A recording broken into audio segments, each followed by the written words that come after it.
Welcome back. US President Donald Trump has reiterated his threat of reciprocal tariffs against India at a time when Union Commerce Minister Piyush Goyal is visiting the United States for talks with USTR Jameson Greer and Secretary of Commerce Howard Lutnick. The focus of this visit is to negotiate the bilateral trade agreement which both United States and India have committed to. Trump once again has said that India levies more than 100% tariffs on imported US cars, and this is unfair. While India has agreed to reduce tariffs for companies like Tesla from 100% to 15%, this is subject to a guarantee that the company will commit to manufacturing in India. That is becoming the bone of contention because this is not in line with Trump's Make in America vision, and the United States officials will push for significant duty reductions for American automobiles without any commitment to Make in India. It's important to know that currently no American cars are sold in India. Ford is considering a comeback and may utilize its existing plant in Tamil Nadu to start manufacturing again. Tesla is likely to launch in the Indian market this year and may prefer to just import cars from Berlin initially rather than commit to manufacturing immediately. This is where India will have to be careful, as there's a big pushback from domestic players against any blanket concessions for Tesla, and also any duty cuts we give to American cars will also have to apply to UK and EU under the proposed FTAs. India has already reduced duties on cars costing above $40,000 from 100% to 70%, and on motorcycles under 1600cc from 50% to 40%, and motorcycles over 1600cc from 50% to 30% in the union budget. The conversation on auto tariffs will be a difficult one. India is hoping to strike a deal with the United States on the trade agreement soon in order to avoid reciprocal tariffs from the 2nd of April. According to experts, India can offer significant duty concessions to America on items like blueberries, pecan nuts, blue cheese. In automobiles, experts believe the Indian market for motorcycles above 600cc is very small, and further duty reductions for motorcycles like Harley Davidson, which start at almost $11,000 in the United States, may not hurt the Indian industry. India will defend its interests on items like apples, walnuts, and dairy.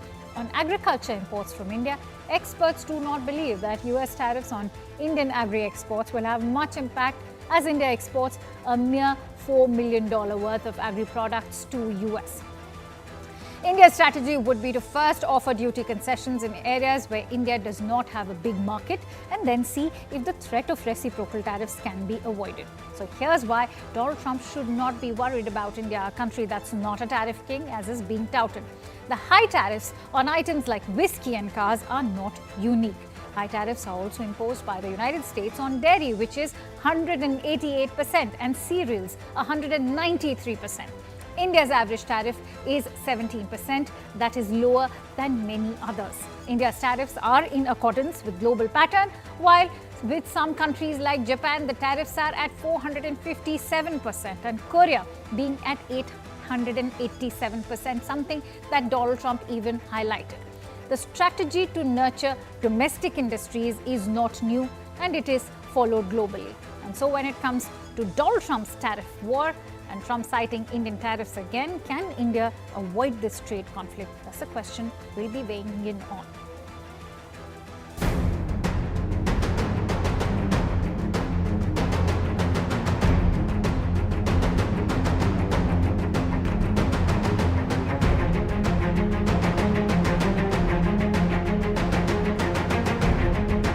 India charges us auto tariffs higher than 100%. आज हमने द्विपक्षीय व्यापार को 2030 तक 2 गुना से भी अधिक बढ़ाकर $500 बिलियन तक पहुंचाने का लक्ष्य निर्धारित किया। This should be a matter of concern, not only for us in India, but for the whole world.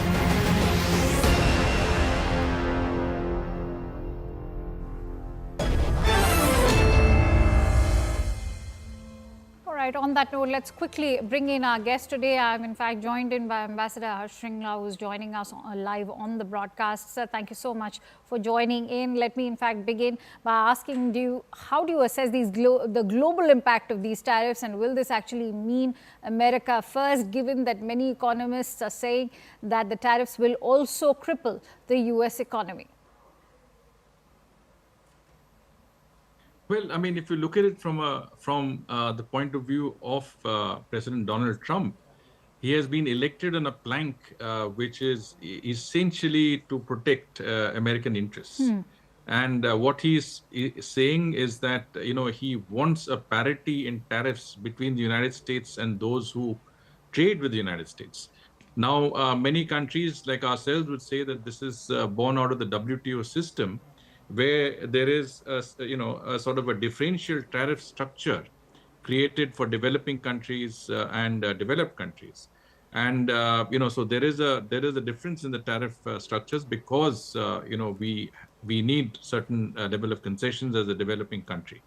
Trump doesn't believe in that. Trump says that every country must be equal and there must be equal treatment in terms of tariffs. So that's where he's coming from. As to the impact it will have in the United States, yes, of course, there would be a sort of temporary adverse impact in the sense that he has raised tariffs on China, Mexico, Canada. These three countries account for 65% of US's total imports. And when you raise tariffs by 25 to 40% on these countries, as he has done, it would have an impact on the prices of the imports that you make from these countries, which are in retail outlets, which people are buying. And so there will be an impact on the consumer. So that's for sure. But it may be a temporary impact. That is what I think he is counting on, that because of the increased tariffs, countries will come around faster to making a deal that is more equitable from the United States' point of view. Ambassador, should India come up with retaliatory tariffs like Canada has and China, or is there scope for India to turn these tariffs into a blessing in disguise? You see, the agreement that was there when Prime Minister Modi visited the United States was to conclude a mutually beneficial multi-sectoral free trade agreement, at least the first tranche of that, by September this year. Both sides, have started, talking about and negotiating that particular agreement.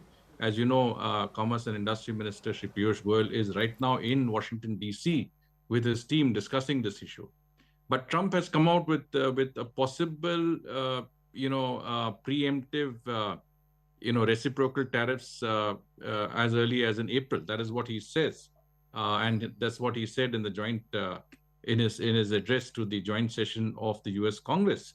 If he does come out with that, I think it is incumbent on us to also, retaliate with reciprocal tariffs that he has imposed on us. We don't know what tariffs he will impose, whether they will be across the board, or whether they will be on a certain number of items on our export list, or whether he'll impose them at all. Nothing is clear. But if he does impose tariffs, I think it is incumbent on us to also impose reciprocal tariffs, but at the same time continue to negotiate our free trade agreement, and I think really come out with an outcome as soon as possible. Not even wait till September. And my own view is that this gives us an opportunity not only to restructure the entire tariff regime that we have, but also the entire economic system that makes it possible for us to be part of the global value chains, to seamlessly import and export products based on our tariff structure, and to be able to make our industry more competitive and efficient. I think this gives us a unique opportunity which we haven't had since 1991 when we undertook a structural adjustment program. And possibly to even announce, unilaterally the sort of tariff reductions that we have in mind in the different sectors that I think there is scope in which we can announce reductions. It's interesting that you talk about the different sectors, which is why I wanted to ask you a lot of skepticism now with regards to the agricultural sectors. How will such a move impact the agro exports, given that Trump is resolved to, what he says, rescue the American farmer?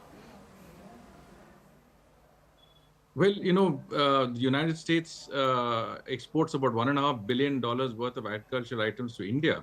but we export $25 billion worth of agricultural items. So there's a slight imbalance there. I mean, that's not necessarily a bad thing because the US exports other items like precision instruments, engineering goods, etc., to India.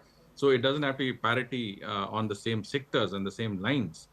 But the fact of the matter is that there is, the tariff structure is also slightly different because there is a different tariff structure on the US end, which is much lower.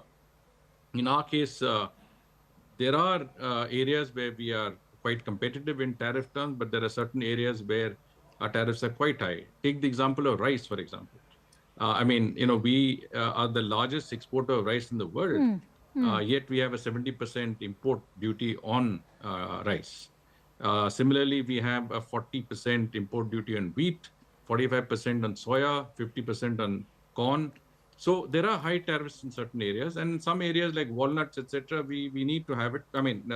Almonds, and we need to have it because you have Jammu and Kashmir and Himachal that produce these items, and you Correct. don't want that to be affected. So you have to have some safeguards in the system. But at the same time, wherever there is a scope to make the industry more competitive, where the impact on our farmers and their livelihoods is not significant, we have to have some give and take in order to get more or to give more also. Ambassador, the global tariff war is only escalating, with Canada and Mexico also announcing their set of reciprocal tariffs. Is there something that India can stand to gain in short term? Also, how is this going to impact the global supply chains, and how will India be impacted? I think there is a lot of opportunity in all that churning that's going on. I'm talking about churning because you have these huge numbers of tariffs that are being imposed across the board. The US has imposed tariffs on 20% increase in tariffs on all Chinese imports, 25% on Canadian and Mexican imports. Now, and those countries are imposing tariffs on the US also. Now, wherever you have a 20% competitive advantage, I think our exporters look at that very carefully. I think this is already being looked at by our Ministry of Commerce specifically. And we must take advantage of the openings that come to us because in case you don't have the same tariff increases and your competitors have that, then you have an opening. I mean, I recall when I was in the United States during Trump 1.0, and Trump imposed a 25% tariff increase on $360 billion worth of Chinese imports. It gave us opportunities that we didn't anticipate. I mean, we didn't always expect, but I think our exporters did very well in that, and our exports in that year sort of spiked up because of that opportunity. Similarly, now that Trump is imposing enhanced tariffs on some of our competitors, I think, and with the devaluation of the rupee, we are well placed to take advantage of these opportunities. We have to seize the opportunity. And since you're talking about seizing the opportunity, can FTA be mutually beneficial and be that opportunity for us now? FTA, yes, absolutely, because I think the FTA is designed to, when you say mutually beneficial, it really means that both countries will benefit by greater mutual market access. Okay. So US goods will get preferential access to the Indian market and vice versa. I mean, we are not talking about lowering our custom duties for all countries. We are talking about lowering it for the United States in the case of the US-India FTA. And so in specific areas where the US has a particular advantage or an interest, lowering of interest rates in those, tariff rates in those areas will enable them to get market access. Similarly, we will get greater market access in the US, and there are many areas where we can benefit. Take the example of cell phones, where there is a certain 6 to 8%, I think, duty from the US side, whereas there is 0% duty on Chinese exports of cell phones and components. I think we can take advantage of that because we are exporting $10 billion of cell phones today through Apple. Similarly, we should look at preferential access to the US market on textiles. Our textiles are competitive, but we have a disadvantage vis-a-vis our competitors because they have preferential access, which we don't. So we have to create the access for textiles, pharmaceuticals. Pharmaceuticals, of course, they are very low duties, 0.6% in the US. Agricultural goods, cell phones, and get more access for our products. Obviously, the US will want more access for some of their products, which I think we could provide. So here is an opportunity which I think we should look at it in a manner that could be of advantage to our economy on the whole. We should not look at it as a disadvantage. We should make this challenge into an advantage, convert this challenge into an advantage, and really, I mean, make a virtue out of a necessity, so to speak. Absolutely. I'm positive that India has the skills to do so. Many thanks to you, Ambassador Shringla. It was a pleasure speaking to you as always. On that note, let's try and get in some European perspective, because remember, Donald Trump's address to the US Congress has arrived at a time when there is great geopolitical instability. It's not just in terms of an impending tariff war, but also look at the war in Ukraine, especially after what's happened at the Oval Office on Friday. Let me quickly bring in Mr. Brando Benfei, who is an EU parliamentarian. Thank you, Mr. Benfei, for joining in. Pleasure having you on the show. Thank you very much. Now, Thank you. President Trump has referred to India along with European Union and China during his rhetoric on trade and reciprocal tariffs that signifies intensifying trade tensions between US and the global counterparts. Speaking of which, how do you see this approach impacting the global trade? And will it mean America first also for ordinary Americans, which many economists believe will be equally impacted?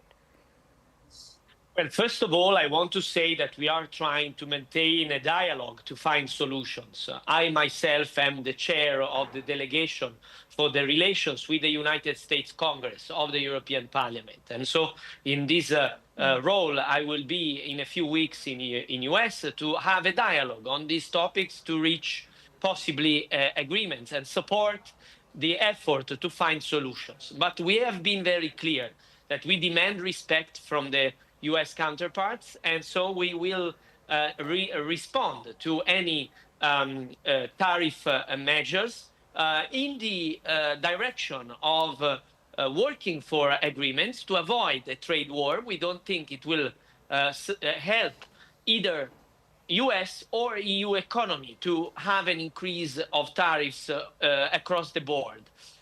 So we will work to avoid that, but we are also ready to retaliate if there are actions being taken. And that's probably going to happen, at least in the first phase. One very important topic for us is not to bring the EU legislation into the negotiation. We will not be willing to rediscuss our laws as part of the trade negotiations.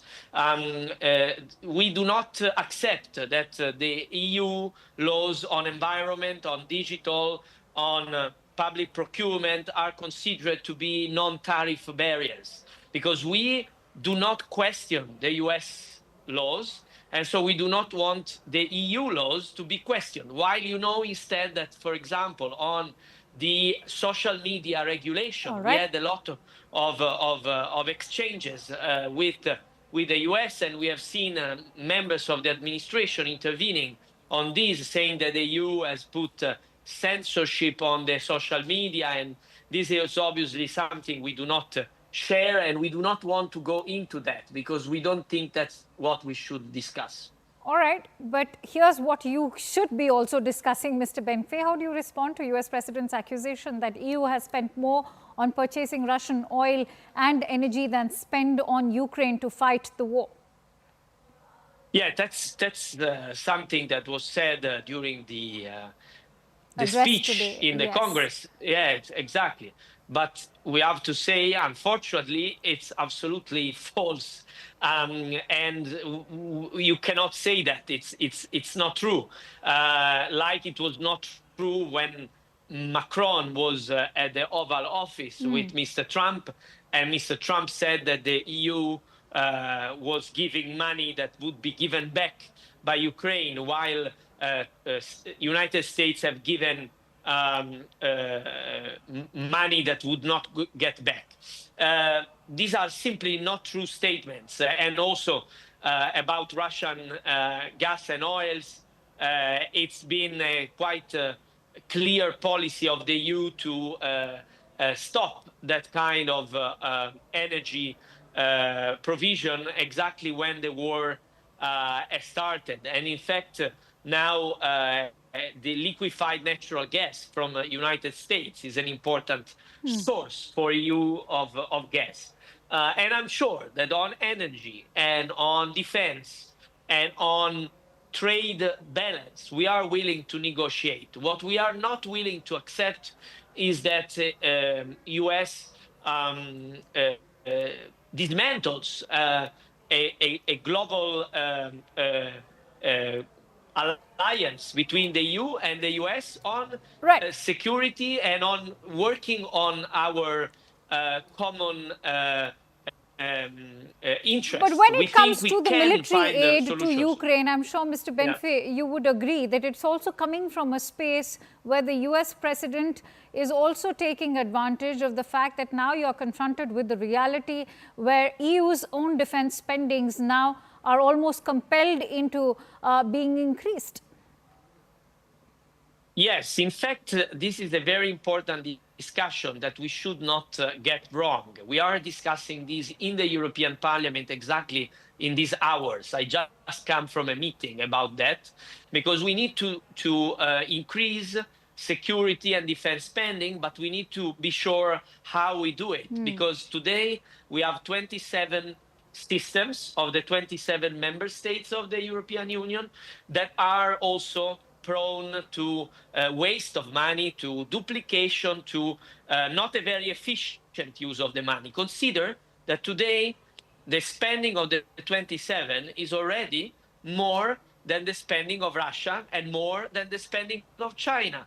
But both Russia and maybe China also are more able to project power and deterrence than the EU because our spending is fragmented. So now it's important that we do not just increase the member states' defense spending, but we build more common European defense. This is what we are discussing now. Okay. So more public procurement at EU level, more sharing of technologies, more common investment, because otherwise we just add up to the national defense, which will not be efficient. It would end up in buying more weapons from the US rather than developing our own strategic Since you're autonomy. talking about a common unified spending for EU, how do you weigh in on Trump's seismic foreign policy shift, which is bestowing greater importance on President Putin than Zelensky? Can EU salvage this situation or the tectonic foreign policy shift?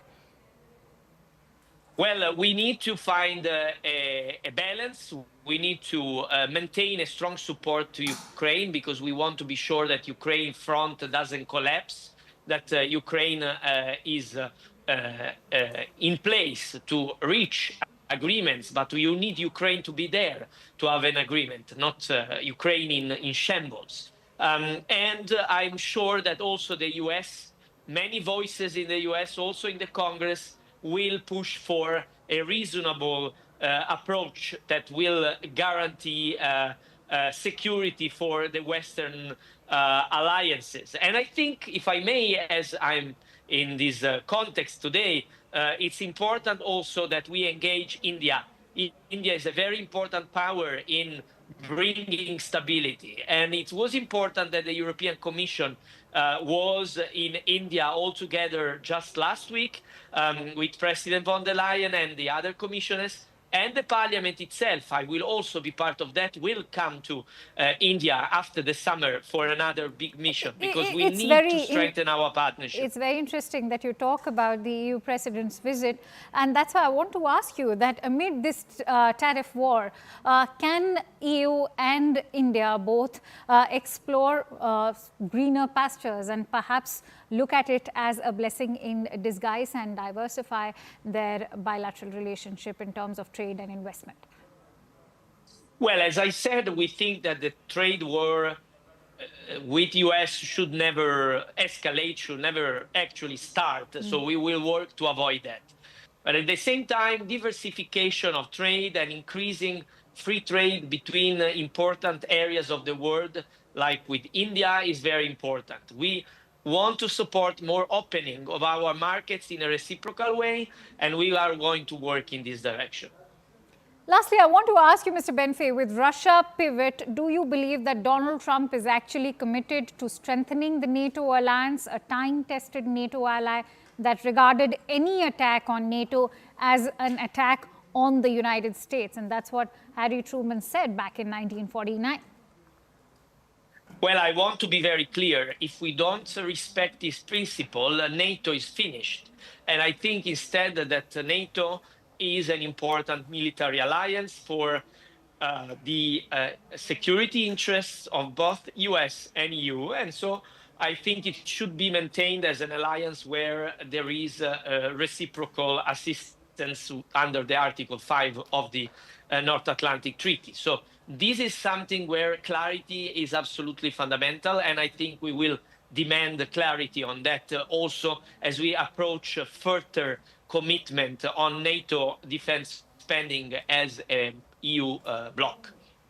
With Russia in a position of advantage, how do you think that Moscow is now going to toe this in their next step, and what will this mean for the war in Ukraine?